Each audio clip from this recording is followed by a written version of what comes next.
Hello. Today we are going to be discussing how to use a written document analysis worksheet to analyze a primary source document. We will also discuss how analyzing primary source documents is a great tool for students to help them construct an authentic narrative of history.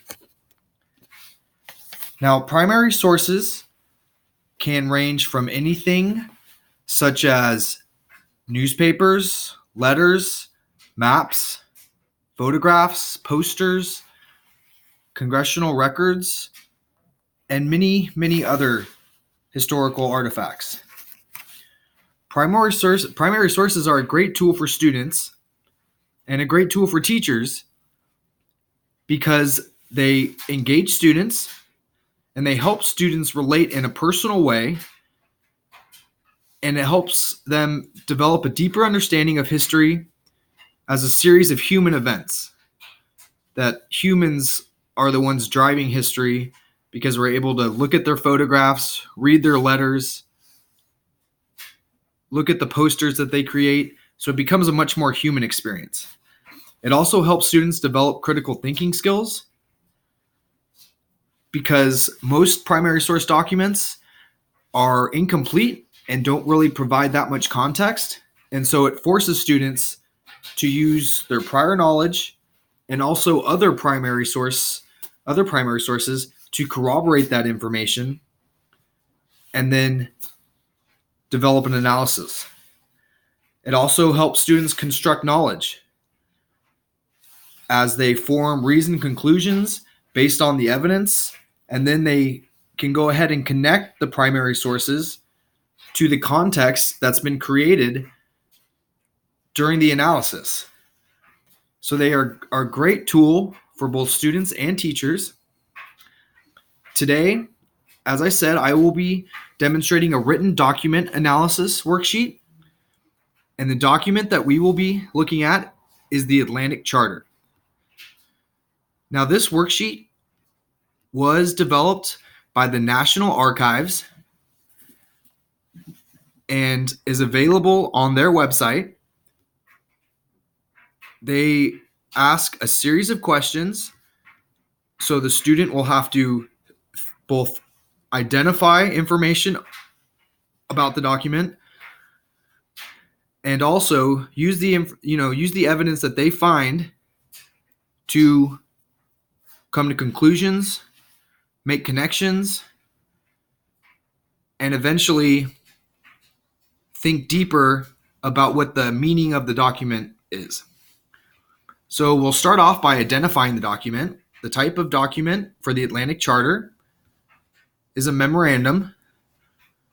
It was a memo between the two governments, the United Kingdom and the United States, and served as an agreement, a memorandum of understanding. Some of the unique physical characteristics are that it was typed, or this edition is typed, and there were some notations made on this copy. They're a little hard to see with my web browser, but that's okay. Moving on.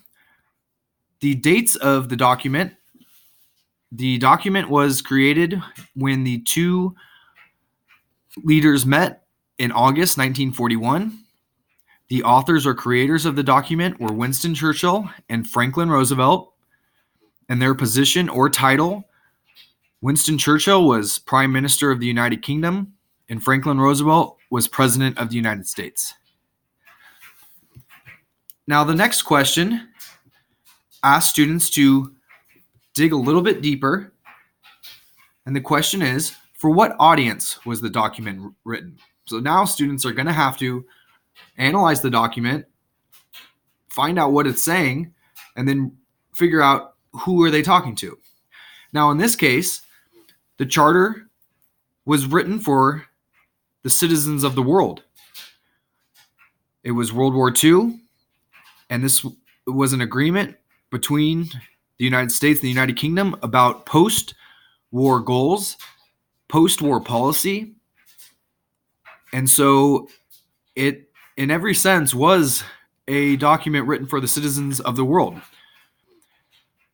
Now, the citizens of nations who had been occupied by the Nazis or the Japanese may have taken special interest in the document because their territory was discussed about what would happen when the war is over and the Allies are victorious, what would happen to their nations that were currently being occupied. So the next question is, document information. List 3 things the author said that you think are important. Well, there are many things said in the Atlantic Charter that are important. I would argue that the entire document is important because it does lay out the goals and the policies that both of these nations would pursue at the end of the war. Now, obviously, there were circumstances that stopped them from enacting some of these goals and war aims or post-war aims, but everything that they said was important because it showed the ideals and the real characteristics of what a peaceful world would look like. So the 3 things I chose were their first war aim or post-war aim was that their countries seek no aggrandizement, territorial or other. So they are not looking to expand their borders at all. Second, they desire to see no territorial changes that do not accord with the freely expressed wishes of the people concerned. So they were not advocating for, or they would not support in any way, a country being carved up and divided amongst other countries. And third, they respect the right of all peoples to choose the form of government under which they will live, and they wish to see sovereign rights and self-government restored to those who have been forcibly deprived of them. So they wanted to see democratic government returned to people who are now living under a totalitarian occupation. So those were the first 3 war aims. And another question, moving on, was why do you think this document was written? Well, the document was written because both the United States and the United Kingdom, now you have to realize this is 9 months after Pearl Harbor, the United States is in the war, and they are allied with the United Kingdom in a fight against Nazi Germany and Imperial Japan. And so the document was written so that they could have an understanding of one another's ideas on what the meaning of the war was and what were the aims and the goals of the war. It was also written so they could let the world know that their armies were not being sent out to conquer territory or to impose governments on any nation.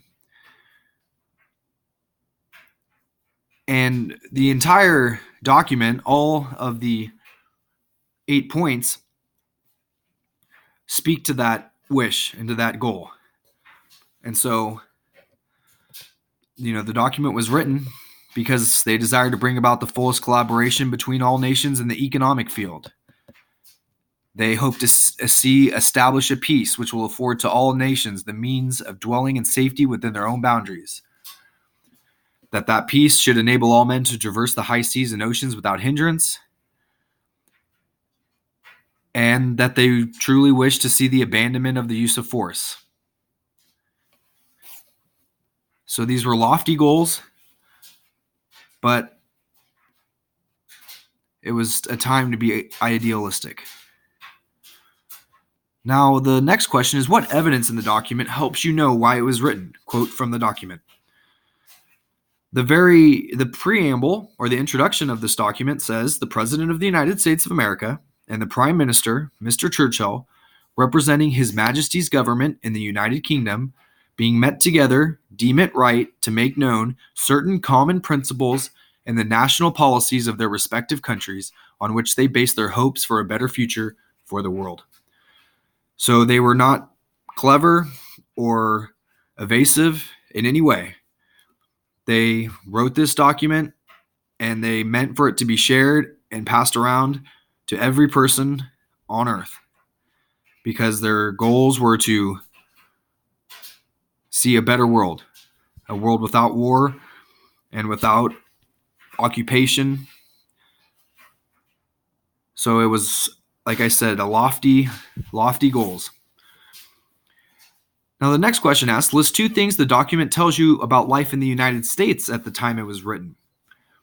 Now this was a little more difficult because the document is speaking towards peace and the end of the war, but there are a couple of points that go ahead and let you know what was going on in America. And actually, the majority of the points, now that I think about it, because the ones that I chose was their third point. Third, they respect the right of all peoples to choose the form of government under which they will live, and they wish to see sovereign rights and self-government restored to those who have been forcibly deprived of them.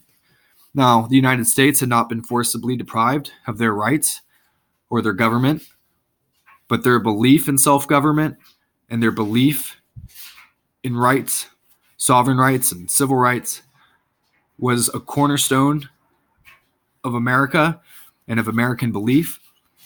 And so it does tell you about life in the United States that would be their goal for the world. They want that for everybody because they had it at home.